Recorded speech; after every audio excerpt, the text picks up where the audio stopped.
बिस्मिल्लाहिर्रहमानिर्रहीम। 9th class. आज का हमारा लेक्चर जो है वो कॉन्सेप्ट ऑफ इलेक्ट्रोलाइट से रिलेटेड है। इससे पहले हम लोगों ने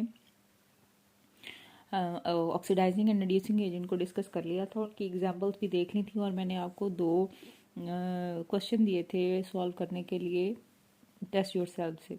बाकी भी सेम उसी तरह से, लेकिन फर्स्ट 2 जो है दैट इज़ इम्पॉर्टेंट, इस वजह से इसको आपको मैंने होमवर्क के फॉर्म में दे दिए।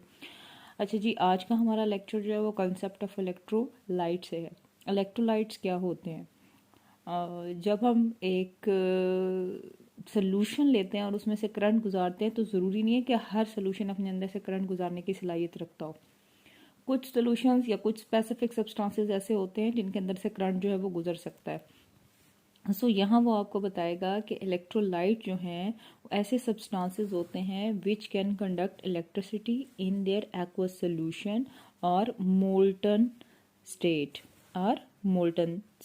यहाँ एक वर्ड उसने यूज़ किया है मोल्टन। मोल्टन क्या है? पिघली हुई हालत में, इस चीज़ को भी देखेंगे। और एक वर्ड उसने यूज़ किया है एक्वस सोल्यूशन, यानी हर वो चीज़ जिसके अंदर अपने सोल्यूशन में से करंट गुजारने की सलाहियत हो और उसके साथ साथ उसी सब्सटेंस को अगर मोल्टन फॉर्म में कर लिया जाए तो भी उसमें से करंट गुजर सके, तो कहते हैं कि ऐसे सब्सटेंसेस को हम नाम देंगे इलेक्ट्रोलाइट्स का।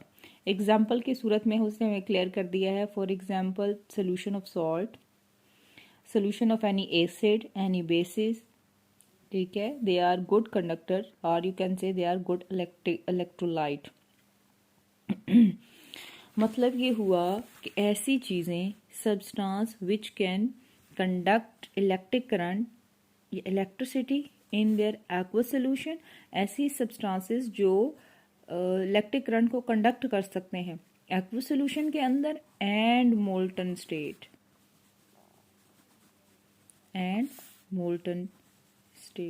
एक्वस सोल्यूशन क्या था? Solution of anything in water. पानी में बना हुआ किसी भी चीज़ का जो सोल्यूशन है उसको एक्वस सोल्यूशन कहते हैं। ये हमारा शॉर्ट क्वेश्चन भी था जो हमने क्लियर कर लिया। फॉर एग्जांपल आप NaCl ले लो, इसको पानी में डाल दो, तो ये जो सोल्यूशन बन के आएगा ये कौन सा सोल्यूशन होगा? That is aqueous solution. Aqua water को कहा जाता है। तो पानी के अंदर सॉल्ट का solution that is aqueous solution, ठीक है। इसी तरह से आपने लिया एसिड के अंदर वाटर डालकर उसका सोल्यूशन बना लो। बेस ले लो, बेस के अंदर वाटर डालकर उसका सोल्यूशन बना लो, ठीक है। इसी तरह से आपके पास है शुगर सोल्यूशन, ये भी हमारे पास है तो एक्वा सोल्यूशन, लेकिन ये एक्वा सोल्यूशन ज़रूर है लेकिन इलेक्ट्रोलाइट नहीं है, दैट इज नॉन इलेक्ट्रोलाइट। ये याद रखिए। ऐसी चीज़ें या ऐसे सब्सटेंसेस जो ऐसे सब्सटेंसेस जो अपने अंदर से इलेक्ट्रिक करंट पास होने देते हैं एक्वस सोल्यूशन में, या फिर अगर उनका एक्वस सोल्यूशन नहीं है तो फिर आप उनको मोल्टन फॉर्म में ले जाओ। अब सवाल ये पैदा होता है मोल्टन स्टेट क्या है? That is melted form. For example आपने NaCl को मेल्ट कर लिया, NaCl मेल्टेड सिचुएशन, तो ये हमारे पास एक्वस, ये हमारे पास मोल्टन बन जाएगा। इसी तरह से आप कोई और सॉल्ट ले लेते हो लाइक CuSO4, कॉपर सल्फेट, इसको भी मेल्ट कर लें, इतना मेल्ट कर लें कि ये बहना शुरू हो जाए। इतनी ज़्यादा मेल्टेड सिचुएशन लें, तब उसमें से करंट गुजारोगे तो फिर वो करंट कंडक्ट कर लेगा।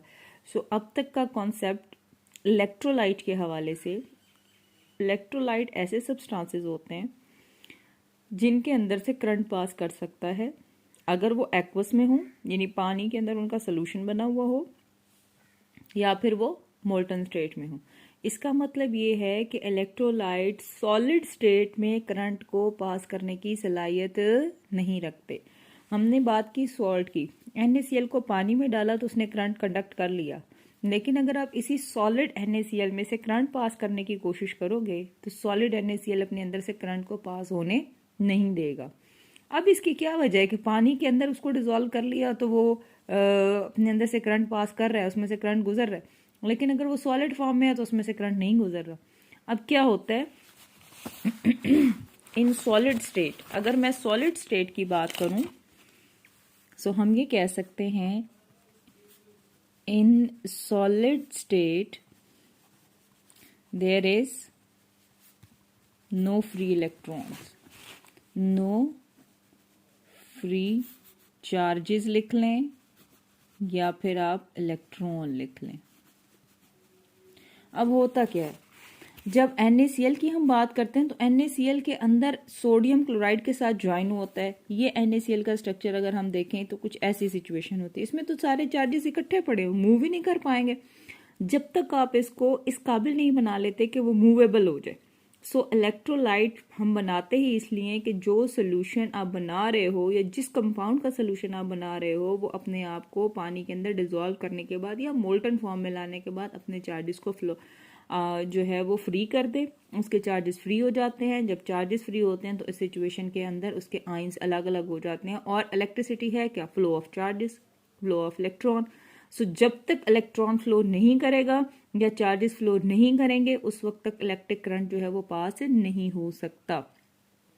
ठीक है, मोल्टन फॉर्म में भी बिल्कुल यही स्टेट आती है। सॉलिड स्टेट में फ्री चार्जेस नहीं होते। ठीक है, in solid state there is no free charges, there is no free charges, ये बात याद रखिएगा, there is no free charges in solid state.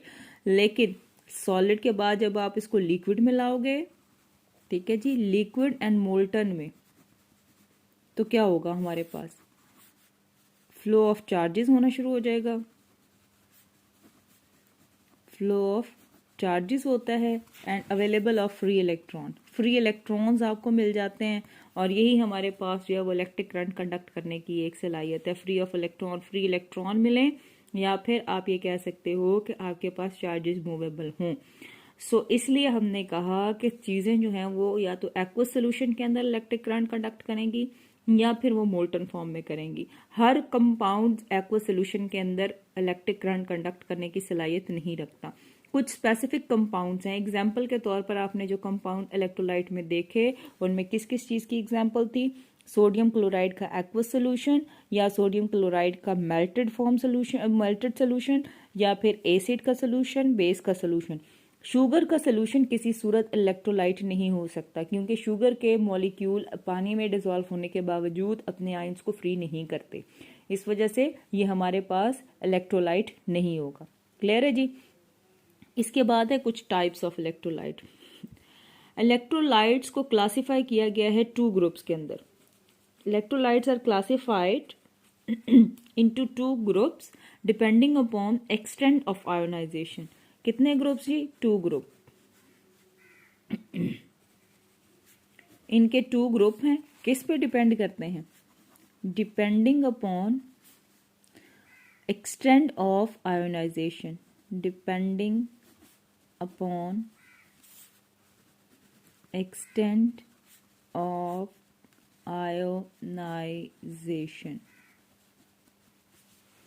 अब ये एक्सटेंट ऑफ आयोनाइजेशन क्या है, एक्सटेंट मीन हद, आयोनाइजेशन आयन के बनने की हद। देखना ये है कि जब भी आपने किसी चीज़ को इलेक्ट्रोलाइट बनाना है तो उसके अंदर अपने आयन्स बनाने की कितनी सलाहियत मौजूद है, इस बेस पर हम उसको 2 हिस्सों में डिवाइड करते हैं। ठीक है जी, अगेन इस चीज़ को देख लें। अब तक की बात मैंने ये की कि कुछ चीज़ें जो हैं वो इलेक्ट्रोलाइट होती हैं। इलेक्ट्रोलाइट वो सब्सटेंस होते हैं that can conduct electric current in their aqueous solution and molted form या मोल्टेड स्टेट। एक्वस सॉल्यूशन वो होगा जिसमें आप किसी भी चीज़ को पानी में डिसॉल्व करके उसका सोल्यूशन बना लें। याद रखें पानी में डिसॉल्व होना, हल होना ज़रूरी है। अगर आप रेत और पानी को इकट्ठा करते तो रेत तो पानी में डिसॉल्व नहीं हो सकती, तो वह कोई सोल्यूशन भी नहीं है हमारे पास। वो कहते हैं जैसे salt, NaCl, common salt, table salt भी आप इसे कहते हो, इसको पानी में डिसॉल्व कर दो तो ये आपके पास एक्वस सोल्यूशन ऑफ NaCl बन जाएगा। एसिड और वाटर इकट्ठा कर लो तो आपके पास एसिडिक का सोल्यूशन हो जाएगा, फिर बेसिक का सोल्यूशन। और उसके बाद हमने मोल्टेड की बात की, हमने कहा कि जी NaCl को अगर मेल्ट कर लिया जाए तो इसका मेल्टेड सोल्यूशन या मेल्टेड फॉर्म आ जाएगी, या कॉपर सल्फेट, ये भी एक सॉल्ट है, इसको मेल्ट कर लो तो भी आपके पास ये मेल्टेड फॉर्म आ जाएगी। लेकिन कुछ ऐसे सोल्यूशंस भी बनते हैं जो सोल्यूशन तो बन जाएंगे लेकिन वो इलेक्ट्रोलाइट नहीं होंगे क्योंकि उनके आयंस फ्री नहीं होते। इलेक्ट्रोलाइट होता ही क्या है, हर वो चीज़ जो अपने आप को आयन में तब्दील कर ले और अपने अंदर से करंट गुजारने की सलाहियत रखती हो। तो सॉलिड स्टेट में ये क्यों नहीं कर सकते? क्योंकि सॉलिड स्टेट के अंदर इनके अंदर फ्री चार्जेस नहीं होते, वो जुड़े हुए होते हैं आपस में। जैसे ही आप उसको लिक्विड में डालोगे या मोल्टन में आओगे तो फ्लो ऑफ चार्जेस शुरू हो जाएगा और इसके साथ साथ फ्री इलेक्ट्रॉन्स अवेलेबल हो जाते हैं। जैसे ही फ्री इलेक्ट्रॉन्स अवेलेबल होंगे हम उनमें से करंट को कंडक्ट कर सकते हैं। फिर हमने की कि टाइप ऑफ, ये यहाँ आप हेडिंग दे सकते हो, टाइप ऑफ इलेक्ट्रोलाइट। कितनी टाइप्स होती हैं? टाइप्स 2 ग्रुप्स होते हैं, ठीक है। 2 ग्रुप्स होते हैं इलेक्ट्रोलाइट्स के। किस पे डिपेंड करते हैं? Depending upon extent of ionization. ये आयनाइजेशन की हद पे जो है वो डिपेंड करते हैं। आयनाइजेशन इन सोल्यूशन, कंप्लीट लिख लें। आयनाइजेशन इन सोल्यूशन के, सोल्यूशन के अंदर वो एलिमेंट, वो कंपाउंड कितना, किस हद तक अपने आप को आयनाइज कर सकता है, वो हमारे पास कहलाएंगे टाइप्स ऑफ इलेक्ट्रोलाइट। पहली टाइप जो है that is strong electrolyte. Strong electrolyte.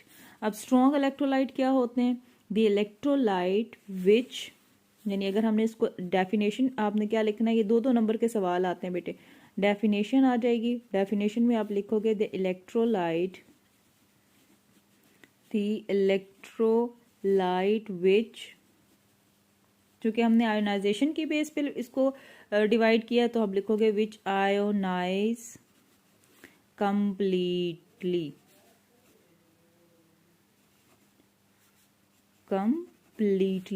in their aqueous solution,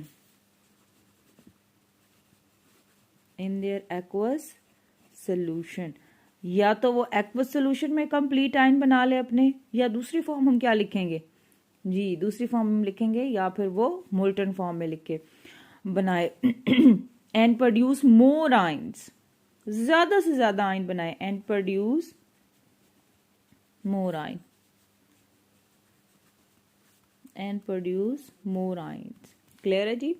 ऐसे इलेक्ट्रोलाइट विच आयोनाइज कंप्लीटली, जो अपने अंदर मौजूद हर आयन को कंप्लीटली आयोनाइज कर दे, वो अपने हर एलिमेंट को आयन में तक चेंज कर दे और ज़्यादा से ज़्यादा उसके अंदर आयोनाइजेशन हो रही हो, तो वो कंपाउंड्स जो होंगे वो हमारे पास स्ट्रॉन्ग इलेक्ट्रोलाइट होंगे। इसके बाद आपने दे देनी है इसकी एग्जाम्पल। एग्जाम्पल की सूरत में एक तो हमारे पास मौजूद है, कौन सा? NaCl। NaCl को अगर आप पानी में डाल दो, ऊपर एरो के ऊपर पानी लिख देते हैं हम, जैसे ही पानी में आप डालोगे होगा क्या? Na पॉजिटिव अलग और Cl नेगेटिव अलग, ये 2 ही एलिमेंट थे, इन दोनों ने अपने आप को आयोनाइज कर दिया, तो ये कंप्लीटली आयोनाइज हो रहे हैं, ठीक है। इसी तरह से हमारे पास एक और है NaOH। अब इस कंपाउंड के अंदर भी 2 ही आयन्स हैं, एक सोडियम और एक हाइड्रोक्सिल ग्रुप। जब ये पानी के साथ कंबाइन हो जाएंगे तो सोडियम आयन अलग हो जाएगा और क्लोराइड जो ऑक्साइड आयन है वो अलग हो जाएगा, ठीक है। हर वो कंपाउंड जो अपने आप को कंप्लीट आयोनाइज कर दे, अपने ज्यादा से ज्यादा आयंस प्रोड्यूस करने की सलाहियत रखता हो, वो हमारे पास इलेक्ट्रोलाइट कहलाएगा। कौन सा? स्ट्रॉन्ग इलेक्ट्रोलाइट, ठीक है। इलेक्ट्रोलाइट होने के लिए ये जरूरी है कि उसके अंदर आयोनाइजेशन की सलाहियत हो पानी में, लेकिन स्ट्रॉन्ग इलेक्ट्रोलाइट होने के लिए ये जरूरी है कि वो अपने सारे के सारे एटम्स को आयन में तब्दील करने की सलाहियत रखता हो। कंप्लीट आयोनाइजेशन होनी चाहिए, जिसमें एग्जांपल हमने कोट कर दी, aqua solution of sodium chloride and aqua solution of sodium hydroxide. ये एक टाइप थी, फर्स्ट टाइप थी हमारे पास। हमने कितनी टाइप्स की हैं? हमने 2 ग्रुप्स में अंदर इसको डिवाइड किए। एक हमारे पास स्ट्रॉन्ग इलेक्ट्रोलाइट हो गया और दूसरा हम देखते हैं आयोनाइजेशन की बेस पे कौन सा बनेगा, that is weak electrolyte. Weak electrolyte. अच्छा, अब तो आपको इस नाम से क्लियर हो गया होगा कि वीक इलेक्ट्रोलाइट जो है वो क्या होते हैं। वीक इलेक्ट्रोलाइट की बिल्कुल उसी तरह से आपने लिखनी है डेफिनेशन। अब डेफिनेशन में आप क्या लिखोगे? The electrolyte which ionized to a small extent, the electrolyte which ionizes या ionize to a small extent when dissolved in water, ठीक है, and could not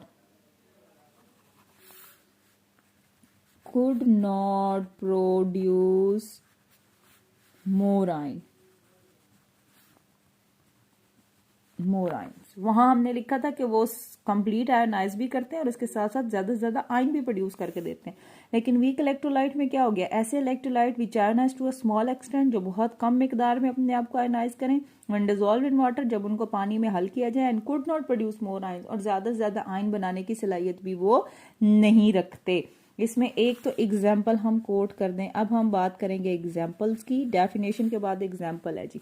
एग्जाम्पल में एक एग्जाम्पल है हमारे पास एसिटिक एसिड। एसिटिक एसिड, ठीक है। एसिटिक एसिड का फार्मूला होता है CH3COOH, विनेगर भी कहते हैं कॉमन लैंग्वेज में, जो आप घरों में इसको यूज करते हो, दैट इज विनेगर। वो कहते हैं कि अगर आप एसिटिक एसिड को पानी में डाल दो तो अब बेटे इसके अंदर आइंस तो बहुत ज्यादा है, 1 2 एटम्स देख लेते हैं, 1 2 3 4 5 6 7 एंड 8, यानी 4 हाइड्रोजन हैं, 2 कार्बन हैं और 2 ही ऑक्सीजन है, ठीक है। अब होना ये चाहिए कि इसको हर आयन, हर एटम को अलग अलग निकालकर आयन की सूरत में देना चाहिए, लेकिन क्या होगा, it just only give up there 1 hydrogen. ये अपना सिर्फ एक ही हाइड्रोजन देगा, वो भी सिर्फ ये वाला। ये हाइड्रोजन यहाँ से निकलेगा, इस पानी के अंदर ऐड हो जाएगा, CH3COO negative plus H3O positive. यहाँ सिर्फ 2 चार्जेस बने, हालांकि इसमें तो बहुत सारे चार्जेस बन सकते थे, क्योंकि एसिटिक एसिड के पास बहुत सारे एटम्स हैं। जैसे हमने बात की थी NaCl की, NaCl ने क्या किया था, उसके अंदर 2 एटम्स, दोनों के दोनों आयंस बन गए। इसी तरह सोडियम हाइड्रोक्साइड, दोनों उसने आयंस में कन्वर्ट कर, कंप्लीट आयनाइजेशन हुई ना। तो यहाँ पे भी उसको चाहिए था कि कंप्लीट आयनाइजेशन करता, लेकिन उसके पास सलाहियत नहीं है। कुछ एलिमेंट्स ऐसे हैं, जो कुछ कंपाउंड्स ऐसे हैं जिनके पास अपने आप को कंप्लीट आयोनाइज करने की सलाहियत नहीं होती, इस वजह से वो हमारे पास वीक इलेक्ट्रोलाइट कहलाते हैं। Ionise a small extent and are good example of weak electrolyte, that is a good example of weak electrolyte. इसी तरह से आपकी बुक में एक और एग्जाम्पल दी हुई है, मैग्नीशियम हाइड्रोक्साइड।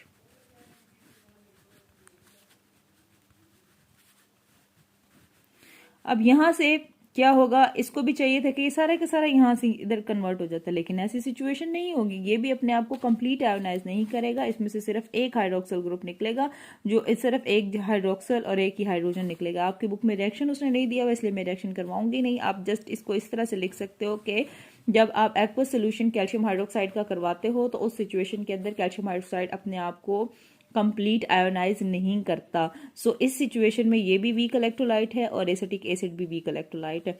याद रखें 9th क्लास जितनी चीजें आपकी बुक में दी हुई है, इससे बियॉन्ड आगे पीछे ऊपर नीचे नहीं जाना। आपको जो चीज दी हुई है, एक ही रिएक्शन दिया हुआ है, एक रिएक्शन काफी है, और बहुत सारी जगहों पर रिएक्शन दिया ही नहीं है, रिएक्शन की जरूरत भी नहीं है, ठीक है। आप जस्ट एग्जाम्पल कोट कर सकते हो, लेकिन अगर उसने एक एक रिएक्शंस दिए हुए हैं तो उसके हवाले से जितने रिएक्शन है वही लिखने हैं, उससे ज्यादा नहीं, ठीक है जी। अब तक की हमने बात की स्ट्रॉन्ग इलेक्ट्रोलाइट की। स्ट्रॉन्ग इलेक्ट्रोलाइट वो थे जो कंप्लीट आयोनाइज कर रहे थे, और फिर हमने देखा वीक इलेक्ट्रोलाइट। वीक इलेक्ट्रोलाइट वो है जो हमारे पास स्मॉल एक्सटेंट के अंदर आयंस प्रोड्यूस करके देते हैं, ठीक है। As a result weak electrolyte जो है वो हमारे पास क्या होगा, पुअर कंडक्टर होगा। ये भी याद रखें, पुअर कंडक्टर। पुअर कंडक्टर क्यों हुए, क्योंकि उनके अंदर चार्जेस ही कम है। पुअर कंडक्टर ऑफ इलेक्ट्रिसिटी,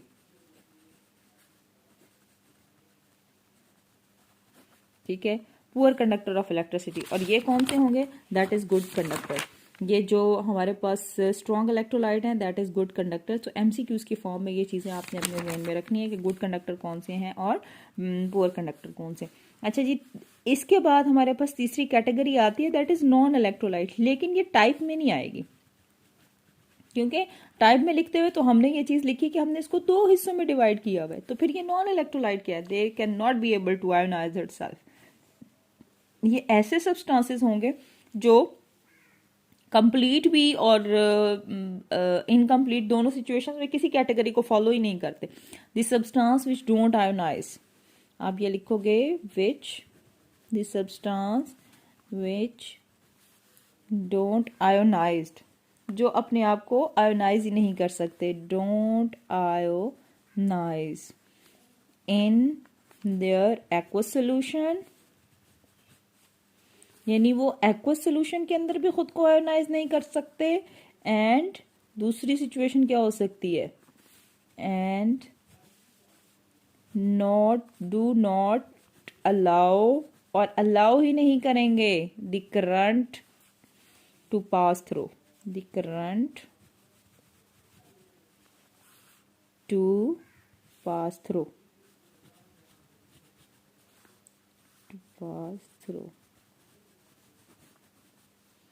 ठीक है जी। The substance which do not ionize in their aqueous solution, जो aqueous solution में ionize नहीं हो सकते, and don't allow the current, और करंट को अलाउ नहीं करेंगे to pass through in the solution, के वो सोल्यूशन में से गुजर सके। ऐसे सब्सटेंसेस को हम नाम देते हैं किसका? ऐसे सब्सटेंसेस को कहा जाता है नॉन इलेक्ट्रोलाइट। और इसके अंदर एग्जाम्पल है हमारे पास, एग्जाम्पल में आ जाएंगे शुगर सोल्यूशन,